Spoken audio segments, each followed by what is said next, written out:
Hi అండి, అందరికీ welcome back to me Harshita. ఇవాళ నేనైతే మంచి టేస్ట్తో అయితే మేము ముందుకు వచ్చాను అనమాట. అది చాలా చాలా బాగుంటుంది. చాలా ఈజీగా మనం రెడీ చేసుకోవచ్చు. చాలా తక్కువ టైంలోనే మనం టేస్టీ పచ్చడి అనేది మనం రెడీ చేసుకోవచ్చు. దోసకాయ పచ్చడి అనమాట. ఇది చాలా బాగుంటుంది. పచ్చిమిర్చితో చేస్తారనమాట ఈ పచ్చడి. చాలా టేస్టీగా కూడా ఉంటుంది. చాలా ఈజీగా చేసుకోవచ్చు. మనం చేసుకునే ప్రాసెస్ చూద్దాం.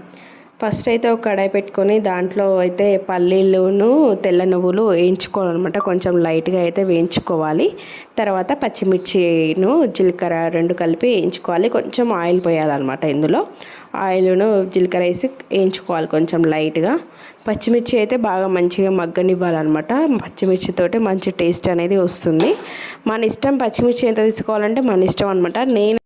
నేనైతే మీడియం సైజు 3 దోసకాయలకైతే ఇంత పచ్చిమిర్చి తీసుకున్నాను అనమాట. ఒక 15-20 పచ్చిమిర్చి తీసుకున్నాను అనమాట.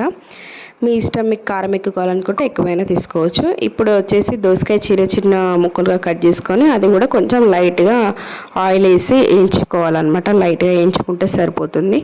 మరీ అంత మగ్గేదాకా అయితే అవసరం లేదు. లైట్గా వేయించుకుంటే సరిపోతుంది. టేస్ట్ కూడా చాలా చాలా బాగుంటుంది అనమాట ఇది. ఇప్పుడు అన్నీ చల్లగా అయ్యాక అన్నీ మిక్సీలో వేసుకోవాలన్నమాట. అన్నీ చల్లగా అయ్యాక అన్నీ మిక్సీలో వేసుకుంటే అయిపోతుందండి. పల్లీలను జీలకర్రను అన్నీ కలిపి నేను వేస్తున్నాను మిక్సీలో. దోసకాయ అయితే వేయట్లేను అనమాట. దోసకాయ ఒకటి ఉంచేసి మిగతా అన్నీ వేస్తున్నాను. ఇందులో మనం కొంచెం చింతపండును కొంచెం దొడ్డుపూను వేసుకోవాలన్నమాట. చింతపండు వేసుకుంటే పుల్లగా కూడా బాగుంటుంది. అది వేరే టేస్ట్ వస్తుంది అనమాట, చింతపండు టేస్ట్.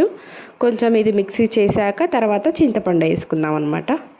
ఇదిగోండి, ఇంత అయితే చాలు. మన నిమ్మకాయ సైజ్ ఎంత చింతపండు అయితే చాలు అనమాట. అది కొద్దిసేపు నానబెట్టుకొని వేసేసుకోవాలి. ఇప్పుడు ఆ వాటర్ కూడా వేసేస్తున్నాను అనమాట. చింతపండు నీళ్ళు అని కూడా వేసేస్తున్నాను. ఇలా కొంచెం గజిబిజి అయ్యేదాకా రుబ్బుకోవాలన్నమాట. లాస్ట్కి నేను దోసకాయ ముక్కలు వేస్తున్నాను అనమాట. కొంచెం మగ్గిన ముక్కలన్నీ వేసేస్తున్నాను దోసకాయ. ఇది కొంచెం లైట్గా మిక్స్ చేసుకోవాలండి. మరి మెత్తగా చేసుకోకూడదు. లైట్గా చేసుకుంటే సరిపోతుంది. మరి మెత్తగా అయితే మనకు దోసకాయ ముక్కలు అనేవి కనపడవు కదా, అందుకని నేను లైట్గా చేస్తున్నాను. దోసకాయ ముక్కలు కనిపిస్తేనే బాగుంటుంది. టేస్ట్ కూడా చాలా బాగుంటుంది అనమాట. ఇప్పుడు అంతా నేను మిక్సీలోంచి గిన్నెలోకి వేసేస్తున్నాను అనమాట. ఇప్పుడు మనం తాలింపు వేసుకోవడమే అనమాట. చూడండి, కలర్ కూడా ఎంత బాగుందో. ఇప్పుడు మనం లైట్గా తాలింపు వేసుకుంటే అయిపోతుంది అనమాట. ఇందులోకి ఇంగువ కూడా వాడతానండి నేను. ప్రతి తాలింపులో నేను ఇంగువ కూడా వేస్తాను. చాలా టేస్ట్ వస్తుంది. అలాగే ఎండుమిర్చి, పప్పులు, జీలకర్ర అవన్నీ మనకి ప్రతి దాంట్లో వేస్తున్నాను అనమాట. కొంచెం పసుపు కూడా వేయాలన్నమాట. తాలింపు కూడా అయిపోయిందనమాట. చిటికలో అయిపోయింది మొత్తం. కానీ పచ్చడి చాలా చాలా టేస్టీగా ఉంటుంది. చాలా టేస్టీ ఉంటుంది. ఇందులో నెయ్యి వేసుకొని తింటే చాలా చాలా బాగుంటుంది అనమాట. నా వీడియో కనుక మీకు నచ్చినట్టయితే ఒక లైక్ చేయండి, షేర్ చేయండి, కామెంట్ చేయండి. ప్లీజ్ మీ ఫ్రెండ్స్కి, రిలేటివ్స్కి కూడా షేర్ చేయండి. Thank you so much.